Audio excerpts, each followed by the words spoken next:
Hello, welcome again to ZPR, Zanu Project Rethink. My name is Franck Zanu. I'm in the studio with a very wonderful gentleman that I met, sent me a note and said, I have taken a listen at your podcast and I think that I would like to discuss something that is very, very close to his heart. Yes, they call him Junior, but for this show, his name is 2.0, right? 2.0. Yeah, sure. All right. He loved being called 2.0. He may explain why. It's not, just a name. It has some really deep meaning behind it. 2.0 is in the studio with me, and he's going to give you the background to why he's so interested in this particular topic. So again, this is ZPR, and you know what we do here. We just question all the answers and the conclusions, and when we can, we provide the other side. So please welcome 2.0 to the studio. So the note you sent to me and then the video you sent from your own podcast with the two gentlemen, your question to me is, what do I think may be responsible for the divorce epidemic, especially among the black population in America, right? Yeah. Yes.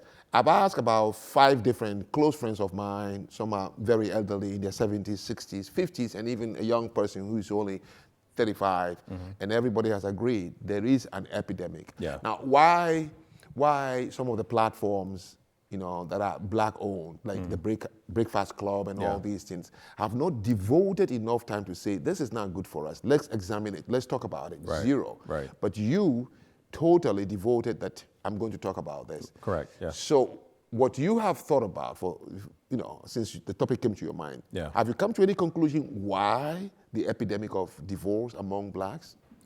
I don't think I've came to a solid conclusion as to why, right? Because I think this is a topic that is very vast, right? And it has a lot of contributing factors that can attribute to the rise or to the number of divorces that we are seeing nowadays. So I don't think there's like a single bullet that you'd say, yeah, that's the cause, because there's several different variations that could cause that. So that's what I'm concluding. Why are you interested in this particular epidemic? So I became interested in the topic because myself, I'm divorced, right? I've been divorced for about 3 years now. Okay. And as I was going through the divorce, it was a very difficult time for me. This is something that men don't really talk about, right? When they go through divorce, it is something that is very, emotional. Emotionally draining, mentally draining, financially draining. So we don't talk about that a lot. So that's one of the things that as I was going through it and I realized, there's not a platform where people are talking about this. So that's why kind of like, opened the door for me to start to create the platform called 2.0 where I can, invite men to be on the show and talk about their feelings, talk about how divorce impacted them, whether it was mental impact or physical impact or emotional impact, financial impact. Because, as men, we hold a lot of things inside. We don't communicate them, especially when it comes to our emotions. And what I discover is that, well, not me discovering it, but it's a fact that when you hold onto those feelings and you don't talk about it, it has an impact on your physical health. It does. It does. We've seen a lot of people, dropping dead from stress. And that can attribute to stress as well. I always like to clear the field by saying, the only subject I studied, structured in a classroom for 6 years, is media. Okay? And I'm talking about old school media, which is print, TV, radio. I've been a reporter and I've lived in many countries. So I can talk with some credibility about media. I want to make it clear that when I talk about things like divorce and so on and so forth, I'm only using my observations and how I have come to be quite skilled at analyzing. And I like to also I have become a student of Daniel Kahneman, who wrote the book Thinking, Fast and Slow. And it's amazing. So he was a 2002 Nobel Prize for Economics and Psychology. 60 years ago, he was the first person who wrote the entire training No, the interviewing and the selection process for the IDF, Israel's Defense Forces. Oh, wow. He's still alive. Okay. Still alive. Yeah. Daniel Kahneman. You want to look at that book. It changed my way of looking at things. Okay. In his book, he said, we do ourselves a great disservice, and it's not something for any one particular group, that we have two types of thinking. One is called thinking one and thinking two. Thinking one is easy, automatic, emotional, intuitive. Because you've seen it and you've heard a lot of sentiments about it. Right. So that when it happens and you see it again, the reactions and the answers just come out effortlessly. Yeah. Thinking two requires for you to be lazy and take your time to gather all the information around it. Right. It is not automatic. It's deliberate. It's mechanical. It's time consuming. Intentional. And intentional. Yeah. So this said to me, whoa, our whole behavior in the world is we are always using thinking one. Yeah. Okay. Yep. So I began to look at the divorce epidemic. I've never thought about it. Okay. We do know, we're saying that we have the largest baby mama, baby daddy, broken homes in America. Yes, it's true, but you do. made me pick interest. I went online, I said, whoa, he's right. And I commend you for digging into it. But the only way I can talk about this is to go outside and look at the root cause. Okay. And in reviewing the root cause, it became interesting to me. I wanted to know in Black American language, what is marriage? Yeah. What makes them marry? Why do they marry? Well, somebody was like, what is he asking? Marriage is between human beings marry. Right. It is true. But human beings today are not without culture. So in each culture in the world, and luckily for me, I have lived in many of them, in the Asia, in Europe, in America, and in Africa. You ask anybody from the Middle East, why do you marry? And he will tell you why. And it's not because I'm a human being or I'm a man, I have to marry a woman. Right. They will say, I marry because of my community, my culture.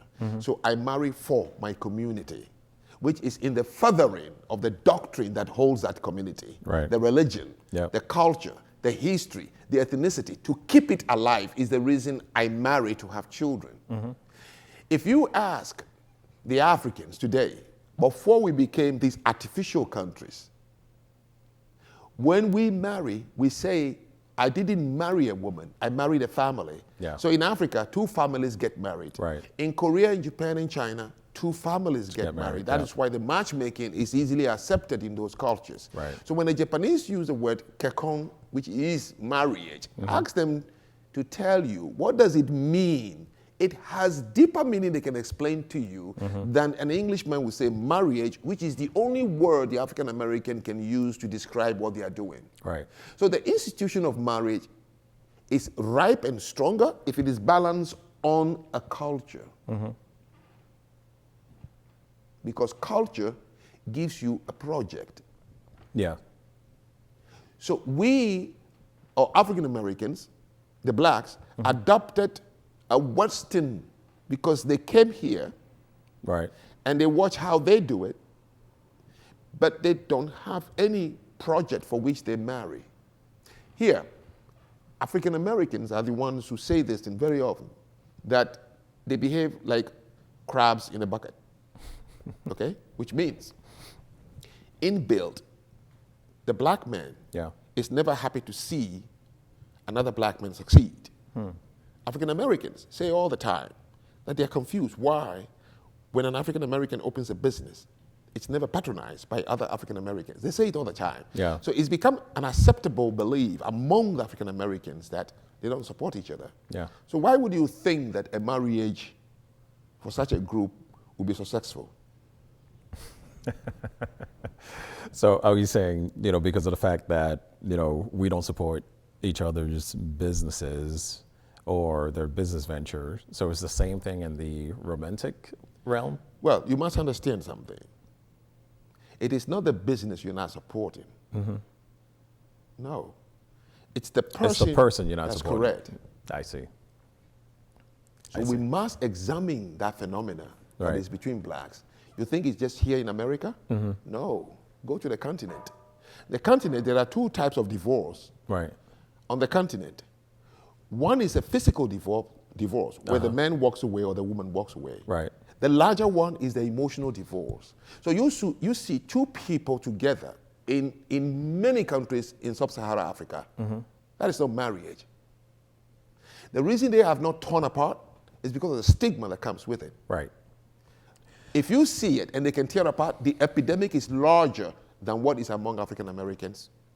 Yeah, no, definitely. I agree with the fact that it's larger than what we're seeing, but also it makes me think that when you think back in the old age, right, like our parents, our grandparents, we've seen that their marriages actually lasted a lot longer than what we're seeing nowadays. Sure. Right?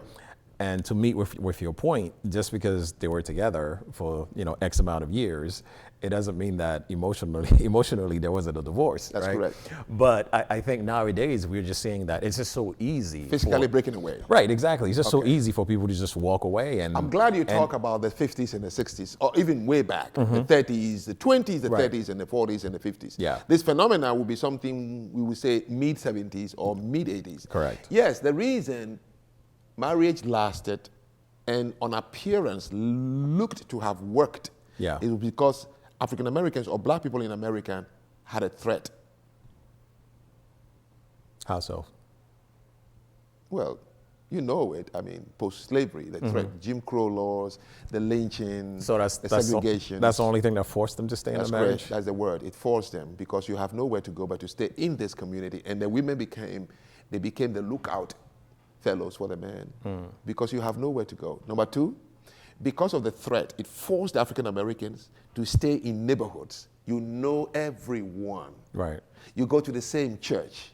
When there is a cookout, you don't even have to throw an invitation. Everybody knows. You can leave your children and I will take care. Yeah. You understand? Yep. So it makes it hard for you to walk away from your family because when you walk away, you don't know where you're going. A threat is sometimes very necessary. But you see, we are too quick to make threats disappear. We don't take advantage of it. See, the Jews are taking advantage of a threat. They need Palestine to be there, to be that rogue, because it forces an internal cohesion among the Jews. America needs North Korea. America needs Russia to be the bad boy. You think they can make peace and be friends? They could. Yeah. But then internally it will implode because now Americans have nothing they are fighting against that cause. You remember 9/11? Yeah, of course. Did you see the unity? Absolutely, absolutely. So you're saying that we should use a threat to our advantage in order to, many cultures understood it. They could see that it helps build what is called internal cohesion among people.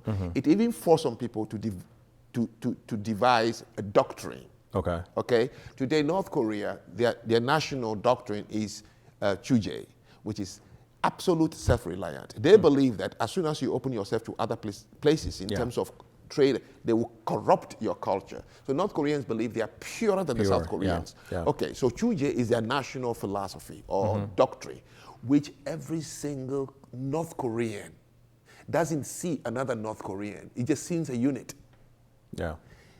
They would fight to the last person. Let me tell you, these are not Iraqis when they hear, George Bush drop a bomb, they run away and drop their rifles. No. Yeah. Because what they have, why they marry, why they work, it's different from what you see in the Western world. I get Even Japan today, why do we have kiraku, which Japanese, you work until you fall and you die from work? Right. Because they are not working for themselves. They are working for the community. Japanese say it all the time. I work for the community. They're not working to buy cars. Japanese are not working to buy homes. They're not working to show off in what clothes. They are working to preserve a lineage, which is almost 3,000 years now. Yeah. So marriage in Japan is to preserve a lineage and a doctrine, which some of them have died for. Right. Among Western people, it has become so predominant that they don't even think that there is a doctrine through their religion, which is Methodist, Baptist, Christianity, that forces them, all right? So they just automatically do it, but there is an underlying. So the question we need to ask ourselves, Chinatown, how many divorces are there? Almost zero.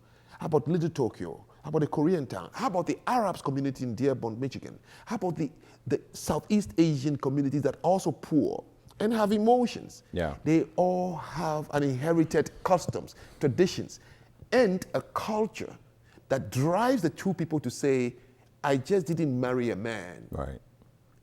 I inherited a culture that has informed me why I'm getting married.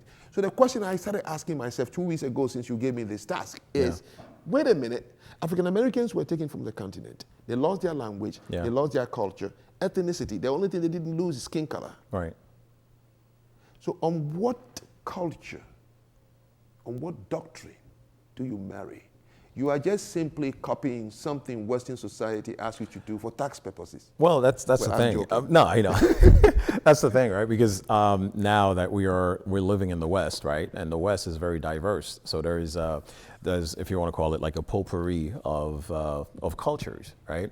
So to your point, when we're getting married, we're just, I don't know, man, this girl is beautiful. Yes. You know, she makes my heart jump. That's you know, it. she gives me the butterflies, and I think I'm ready to get married, right? Yes. But I think we have lost the purpose, you know, of marriage, or why, you know, like you said, you know what, when you get married, it's the union of two families. And based on the discussion that I had on my podcast, when you're taking it back to, you know, not want to you know, turn this into a biblical discussion, but even when you go back in the Bibles, right, when people were getting married, they were looking at families, right, and to see how, you know, how can we grow our families, right? So they look at this guy, they look at the farmland, they look at the cattle, they look at like how much resources and assets that they have. That's correct. And then they're like, you know what, this family would be very beneficial if we unite the two together, you right? see? And if we get overtaken by other armies, because back then we had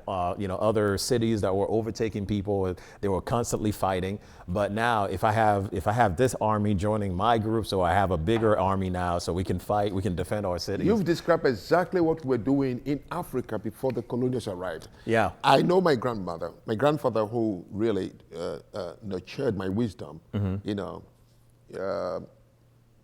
he by nature of him being the chef de village, he was the chief herbalist of my village. Yeah.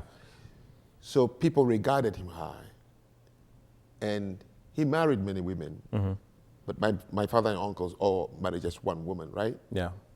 But I know when they tell me about why my father married my mother, it's because of my mother's family. Very strong. Yeah. They had a vast land, and they were called industrious people. That's the nickname they called them. Right. He married my father because my father, among my grandfather's children, was the only one that was very artistic, you know. So you're right. It is what drove marriage back in the Yoruba land, even in the Igbo land. When you read Chinua Achebe's Things Fall Apart, we never knew about love. Yep. Love came to be used in Africa because of Shakespeare's Romeo and Juliet, that became our must read.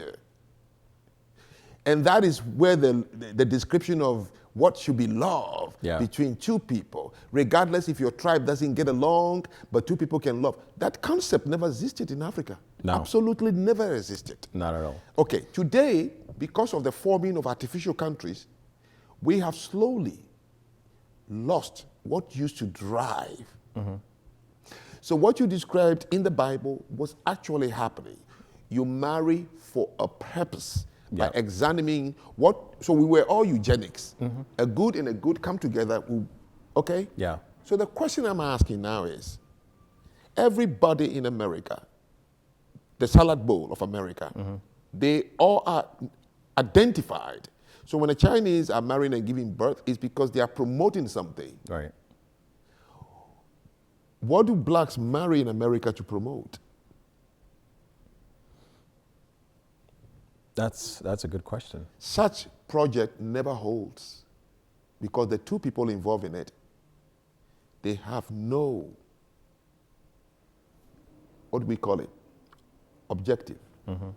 When army go to war, they say, we have an objective. Right.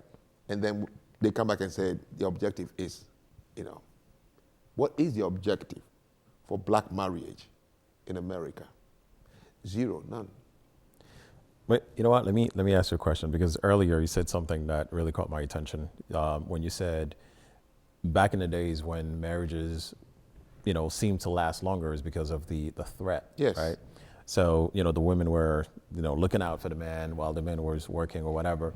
So do you think bringing it, fast forward to today, do you think the independent spirit is killing marriages?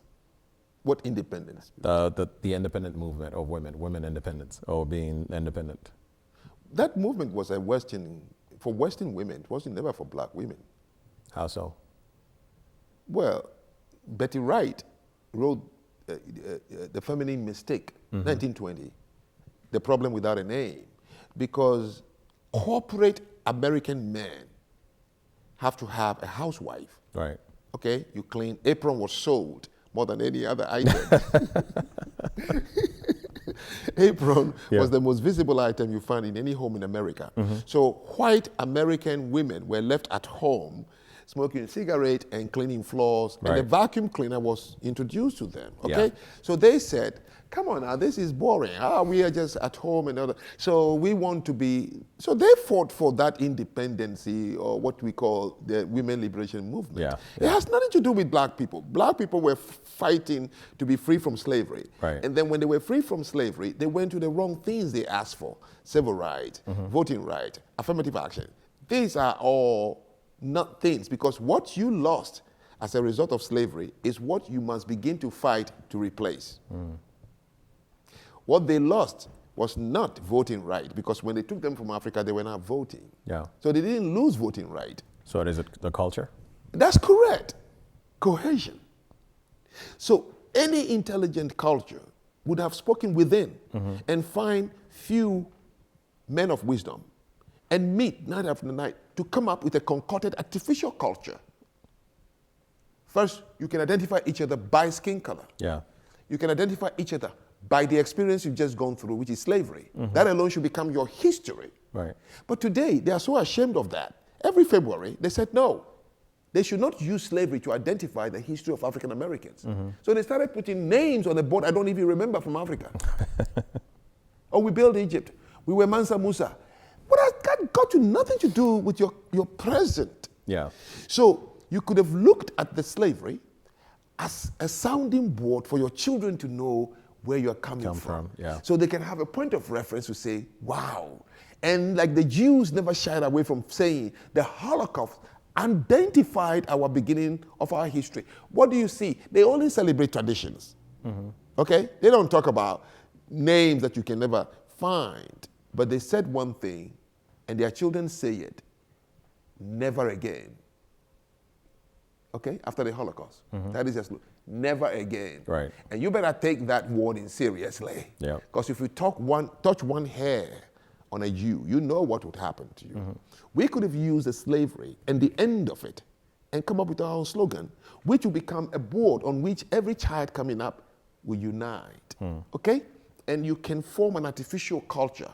You can retain Ebonics to be your language. Chinese come here, don't speak English, but they do well. But here they said they were ashamed of Ebonics. It would have reminded you, which could have informed you that you have a new reason to marry. Every time you say a word in Ebonics, you have an identity. He has an identity. When he hears the word, he will look away and look at, say, oh my God, that's my brother. You threw it all away and started asking for things which you didn't lose. When they took you from Africa, you didn't lose voting rights or affirmative action. Which one is the other one? HUD. Yeah. All the things you asked for are all nonsense. But I mean, do you think the fact that we were living here and then I guess it give us a new sense of freedom, and that's the thing to do, because as a slave, you had no right to vote. You had no right. You had no right to do certain things. Yes, but why should you want to vote anyway? Because why would you pick again? Out it's a matter of conformity, right? So you want to conform to society. But why? For what? Because that's what everybody else is doing. No, they don't do it like that. The Koreans who live in Japan don't vote. No, I'm talking about here though, in the West. No, I'm talking about in the West. Every November.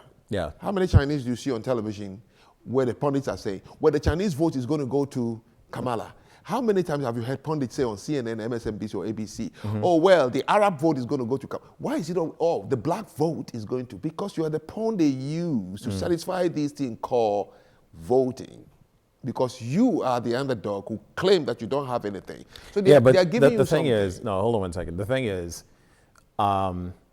during slavery, that's one of the things that it's like sometimes when you're restricted from doing something, right? Mm-hmm. So it's almost like you had a strong desire to do that because you were restricted from doing it. You weren't, and not yes, you were because as a slave, you weren't allowed to.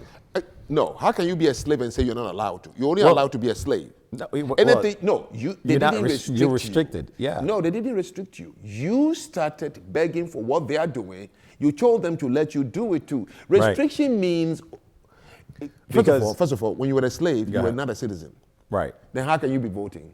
How can you be restricted from something you don't even have the right to be part of? Because what I'm saying is, that's what every free person was doing. Where? Everyone who was free, that they were doing that, right? Where? When you look at the slave owners or whatever, right? So that's what they had the ability to vote. They had the ability to do whatever they want. But as a slave, you were restricted. There were things that you could not do. So then that's why you started fighting for those things, because you want to be like a normal person and be able to take part of everything else everybody else is doing. So that's why they were fighting for it. I'm asking, where does it make sense that a person who once held you as a slave would allow you to do things in common with him? Where has it ever happened? Well, I mean, that's what we were fighting for, right? Because we live in the same land. You were fighting for the wrong thing is what I kept saying. So you have taken the wrong exit for the last 100 years. Right, I know we've taken the wrong exit. That is what has led to the topic we have now. No, I know, exactly, okay. I know. But the fact that you were living in the state, right? So that was part of what to do, part of society in the state. No. That is what I'm saying. Even if that was their thinking, we should look back now and say, whoa, yes, I can see why they would think that way, because they were not sophisticated intellectually or academically.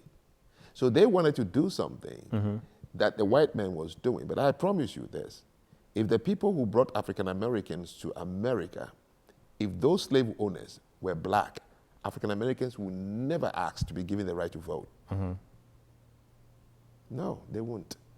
Number two, they would never keep the names they were giving. Number three, they would never be Christians. Number four, they wouldn't even speak English if the English belonged to blacks. You see South Sudan? Why wouldn't they be Christians? Because they only became Christians because of the colonials, because of the slave owners. No, Christianity was in Africa way before the colonizers, In what tribe? Don't recall, but but I'll get you that information. You can't say Africa. Africa is a huge continent with different tribes. I know it was. Africans never had a language. How could they write the Bible? I know they have the YouTube. What is it? Ethiopian Bible. Yeah, that's if you say Ethiopian Bible, but Christianity, even the word Christianity is not an African word. We cannot say that it well, whether it was called Christian or something else, right? But no, it cannot be called. So let me ask you, different tribes were packed into one ship to bring to America. Which of them was a Christian? All I'm saying is Christianity existed in Africa, somewhere in Africa. When you say existed, doesn't mean they created it. No black culture on earth has ever created a religion. I didn't say they created it. But I'm just Christianity is a religion. Yes, but I'll give you the info. You give me the info? Yeah, I'll find it for you. That what we call Christianity today was created by who? I say it was created. I said it existed. Of course. So maybe the foreigners who created it brought it there. What do you mean the foreigners who created it? The Europeans came to Africa to build missionary schools for us. Okay. They gave me the name Franck. That's a Christian name. We, the Africans, say it's a Christian name. Okay. All right. Like I said, I'll get you the information because I know Christianity existed. No, you heard.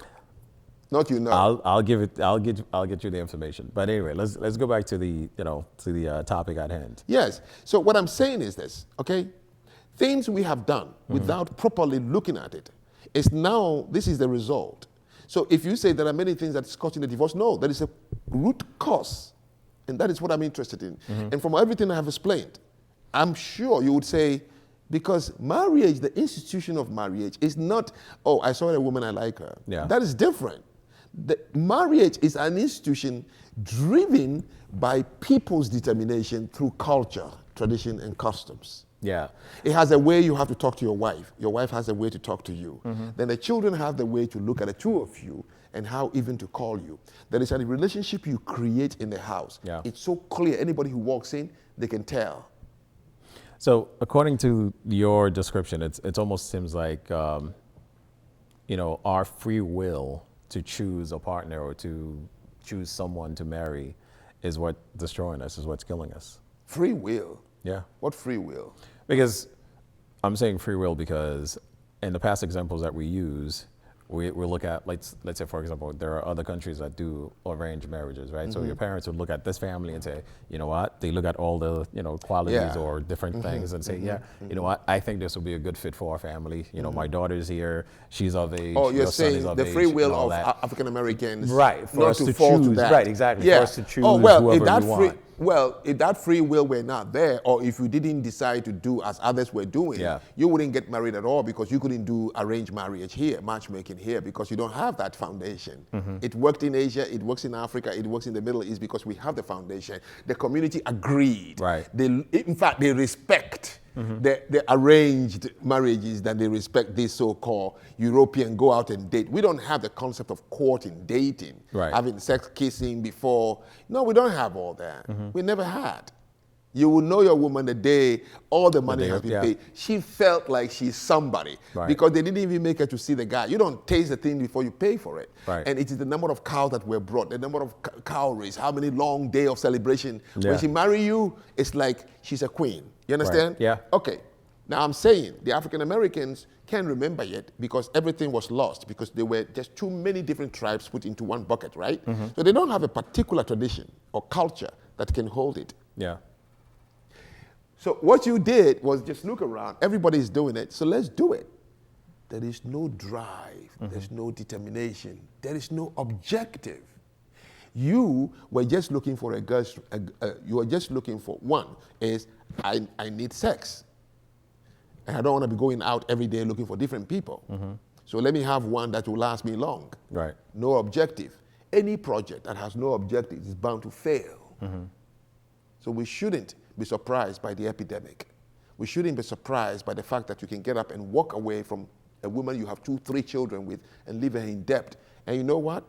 To affirm it, what I'm saying, that guy would never be castrated. No, you will see him next. He's on a school board. You'll see him next. He's at a cookout with the community members. They won't call him out. I'll tell you a story. And it's a true story. Sure. I'll make sure not to say it so the person will say I'm using that story. And so as a Jewish guy, very high class, lived in the Jewish community in Brooklyn. But he worked and worked too long hours. He didn't cheat. He wasn't violent. And the wife became very lonely and decided to divorce. And the synagogue where he used to go, they shut the door to his face. His favorite coffee shop, they wouldn't greet him. They shunned him. He moved to Connecticut. Yes. Because you married for the community. Yes. So he just got castrated to the side. I mean, he got castrated because he got divorced. Yes. You forced this woman to divorce you. You did the wrong thing. There got to be, every culture has a foundation. And in that foundation is the elements of do's and don'ts, stigmas and dogmas. You understand? Yeah. Stigmas and taboos. If I challenge you right now, every group I have interacted with in America, ask them.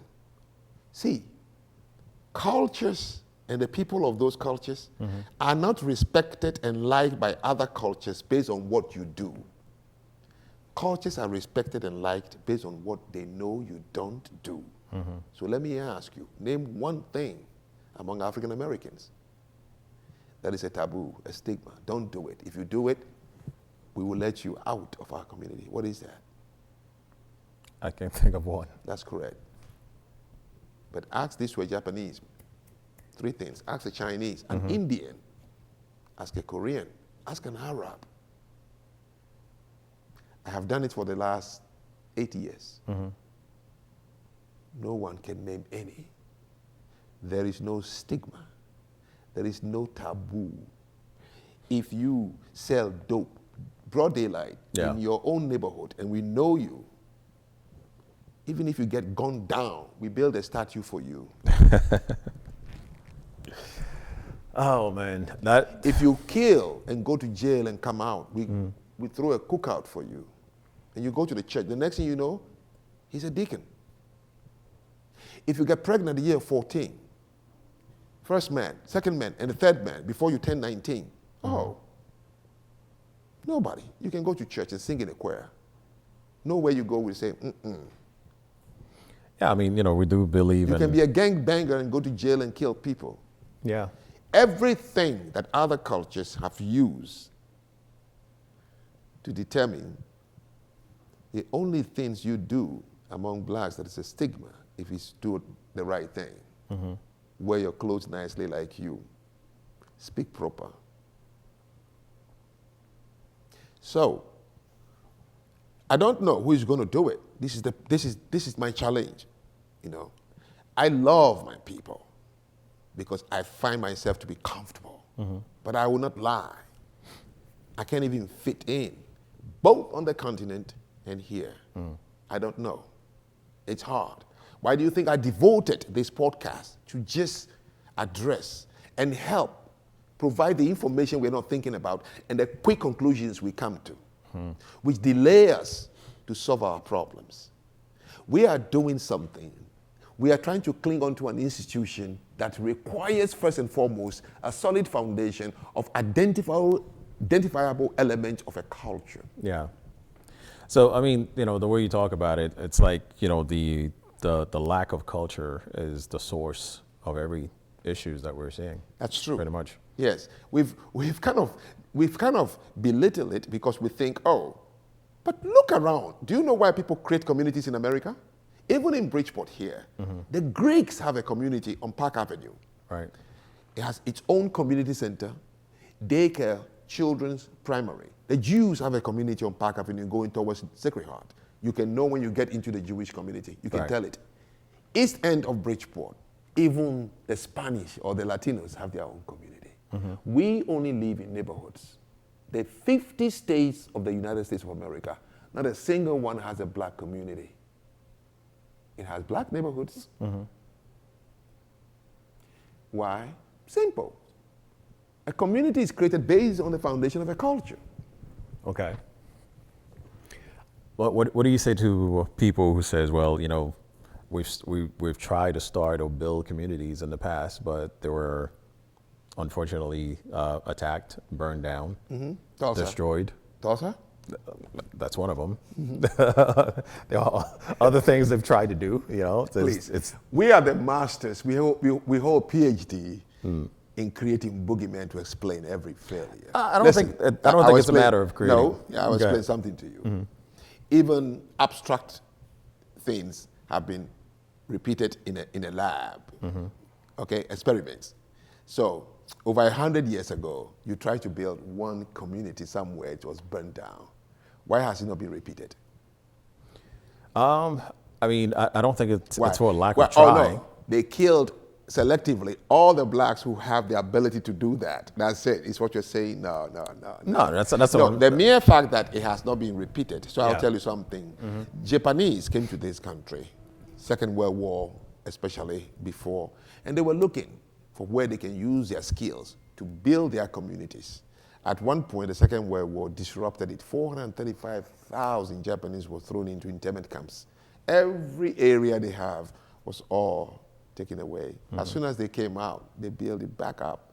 The Jews in this country, until 1977, a black man bought a home in Westport before a Jew could buy. Today, Jews are controlling the whole of Westport. Okay? Places where they were not allowed to buy and sell, they've taken over completely. What I'm trying to say to you, when somebody mentions something, I simply look at it and say, well, why have you not repeated it? That alone is a proof that nothing like that ever happened. 100 years ago, how many blacks were even speaking proper English, educated in a classroom? To what level? 0. Few blacks were even in politics, talk alone about. So when they say they had their own banks, using what industry was generating? Well, you know about banking. What industry did black hold that would generate the currency that allowed them only to be putting money in their banks? It's not true at all. It's made up. What is made up? Because if they were able to do something like that in Tulsa, Oklahoma, now that they have even more freedom, they will repeat it. Oh, so you don't think Tulsa was real? No. It's a bogus story. Really? Yes. You don't think it was real? Well, I've given you a lot of things to ask you to tell me. 100 years ago, when they say 100 years ago, how many blacks were even well-educated?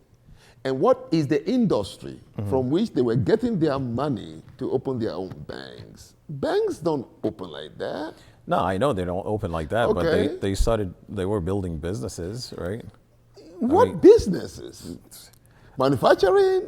Schools? I don't know if it was manufacturing. Exactly. I don't know if it was manufacturing. Even you know the story. No, but anybody born tomorrow is going to know the story. No, but what I'm saying is, listen, you could do any type of business, right? Many immigrants who came to the United States suffered that same thing, where they said, no, the Irish suffered it until finally, as soon as they got it, the Mormons suffered it in Massachusetts, and they said, look, give us a place, we'll show you. They gave them a place, boom, they built it. So I'm telling you, there is no way 17% of the population of the United States of America being black would build a place in Tulsa, Oklahoma, and they said some hooligans came and burned it down, and therefore you have not been able to build that since. No, it's not true. Listen, I get what you're saying about why it hasn't been repeated, and to go back to an earlier point you made, it's because of the lack of support, right? From who? From our fellow blacks. Okay, then how were they able to gain that support during 100 years ago? It's not true.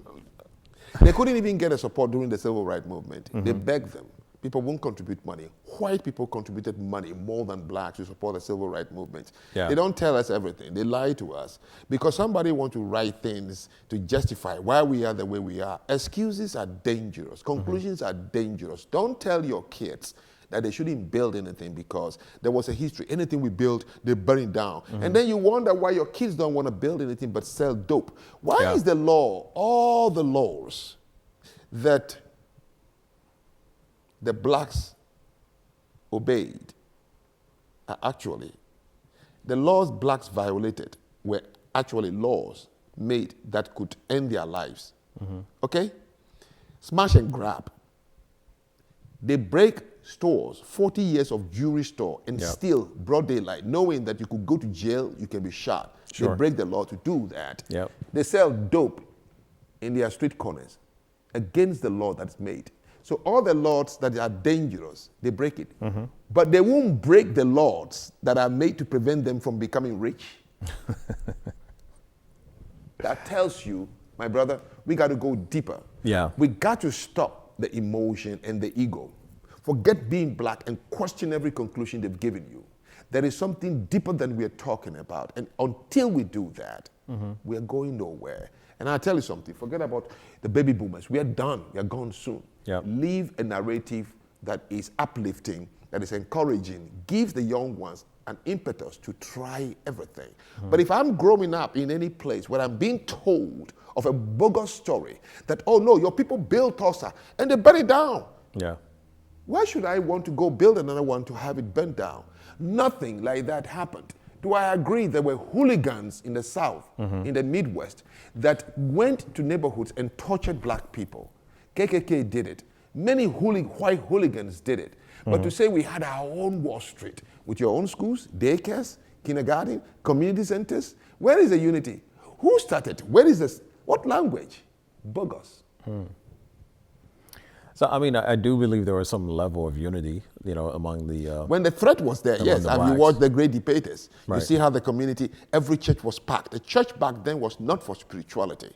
It was for social cohesion among black people. It worked. So you're saying it's only when there is a tragedy or when there is, when there's a threat, that creates the unity. The Jews were kept together like this because everywhere they lived, they have to ask for two things. Segregate and build their own ghettos. The word ghetto came from the German brick buildings, meant for the Jews only. While they were there, they advanced their language. Then they were able to recreate their traditions and customs, the ones they can harvest and keep, to use it so their children have something they can identify. Okay? If they don't do so, they ask for only one thing: let my people go. They say, where are you going? Anywhere but here, where we can be identified, even in poverty. Got it. So going back to the epidemic, what's What's the cure, and is there a cure? No, I'm not one who is always obsessed with finding cure until I have properly diagnosed and find at least 1, 2, or 3 people to say, I jump on that, let's advance this conversation. Because any attempt to provide a solution to any problem that is mal diagnosed, you have a new problem you are creating altogether. Right now, you and I haven't even not agreed with what I have explained. How are you going to go to the solution? No, I'm just trying to think, like, what is the possible, like... Of keeping a marriage? Yeah, what do we go Stop from marrying here? each other. Where do we go from stop marrying each other? Well, you said it, that you don't allow black people to advance. You have the crap mentality. Why are you marrying a woman who is going to make you advance or a man who is not going to make you advance, right? But take a look at all the interracial marriages in America. Yeah. Umar Johnson is so stupid to ask black people to keep marrying blacks who are disappointing them every day, leaving baby mamas to suffer in homes and don't even respect them. Right. Do you see the level of low intellect? But you look at Kendaji Brown, Supreme Court member, right? Married to a white man. Right. Solid. She's smiling every day. Even Eve, the bad girl of rap, she went through all the black guys and finally married a white person. She was on an interview the other day saying, I am fully happy. Yeah. The Williams sisters, the tennis great, they're both married to white. So then are you saying black men are the problem? No, I said 2 of you are both trying to build a project with no foundation. It's no one's problem. So I hate when I'm hearing that, oh, the women are the reason your husbands are being kicked out of the house. No, no black woman is stupid like that.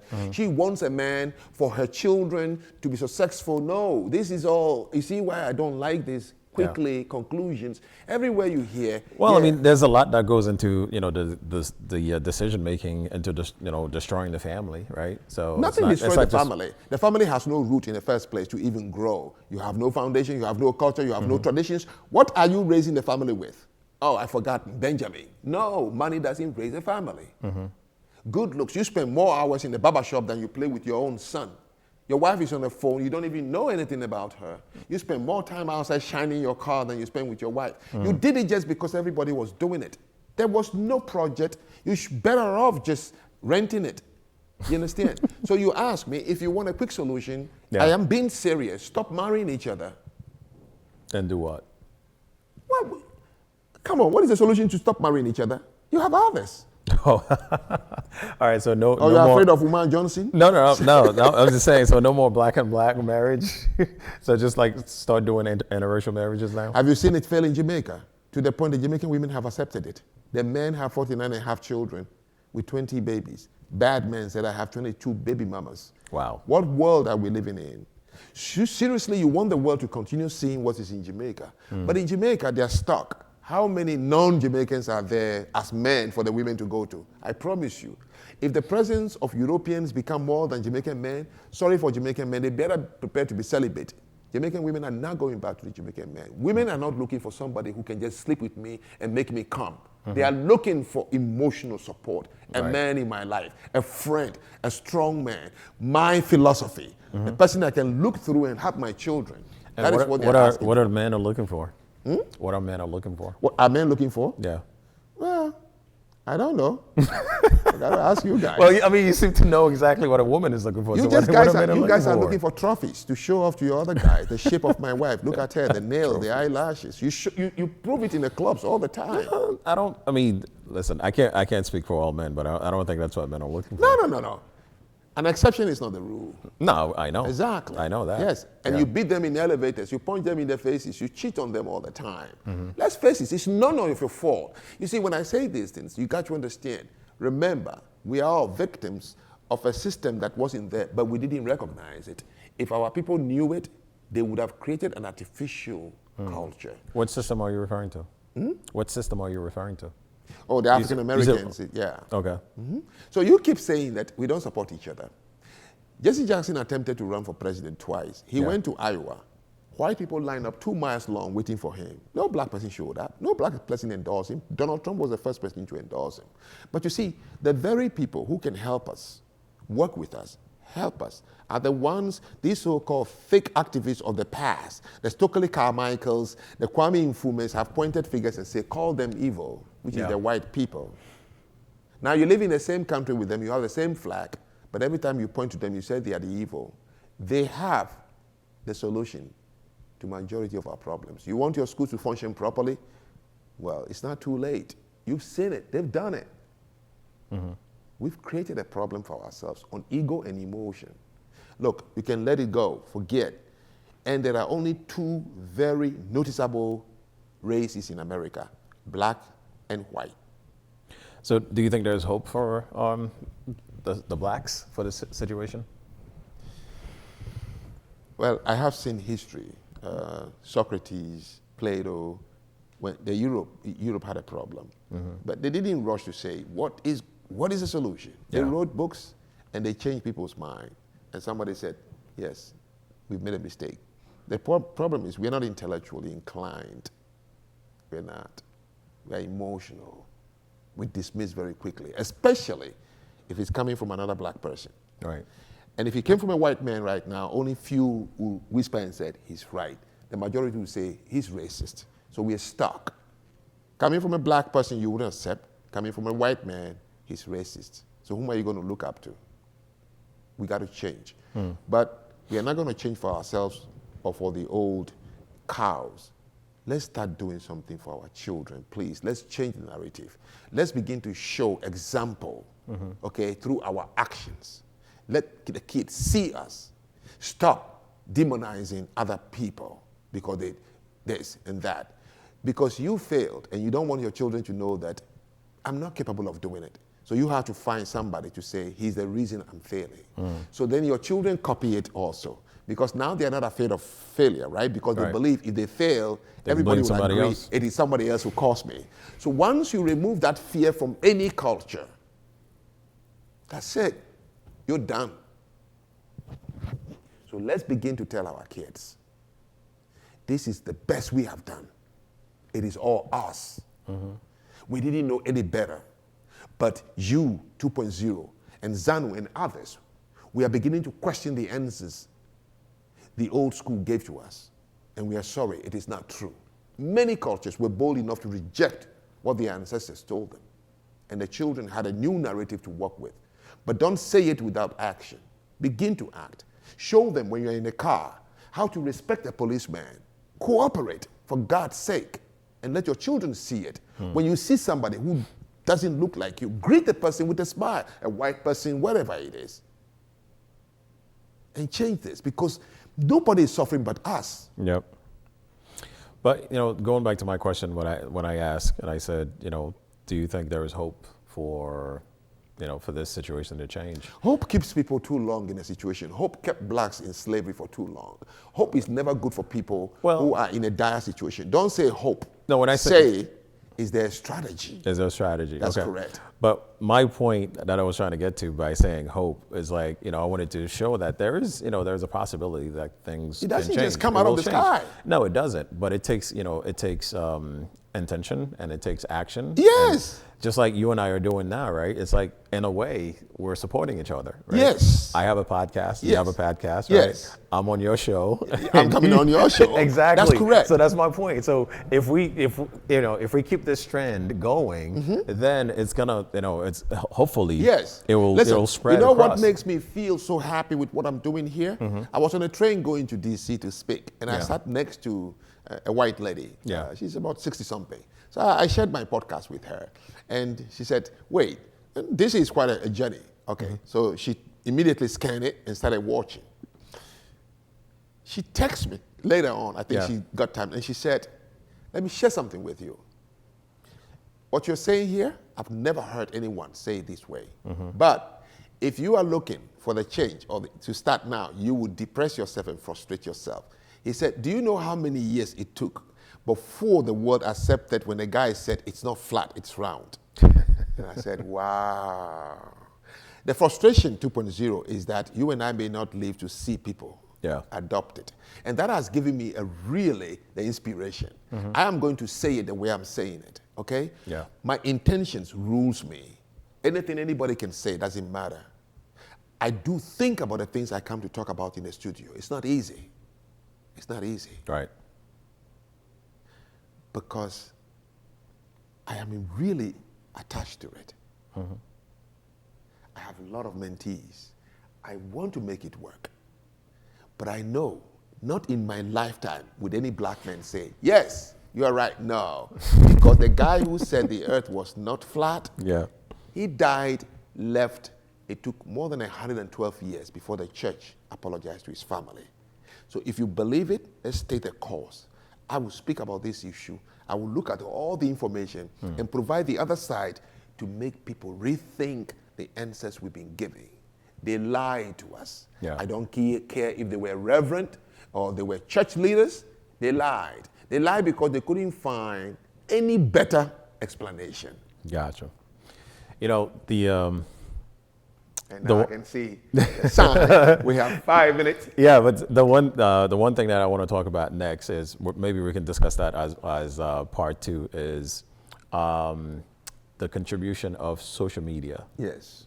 And to this divorce epidemic. Yes. So maybe we'll save this part for social media only informed you of what is going on. That's all. It did not make people do anything. That's what we are beginning to miss. But let's go deeper. We can go deeper in that on part 2. Junior, really great. I didn't believe. I was worried that this topic, will it go even 30 minutes? What am I going to talk about? And it has gone almost close to an hour. It's beautiful. Thank you so much for coming on the show. Pleasure. Thanks for having me. You know what to do. Please hit the subscribe button. We're going to bring you more. This is ZPR, Zanu, Project Rethink.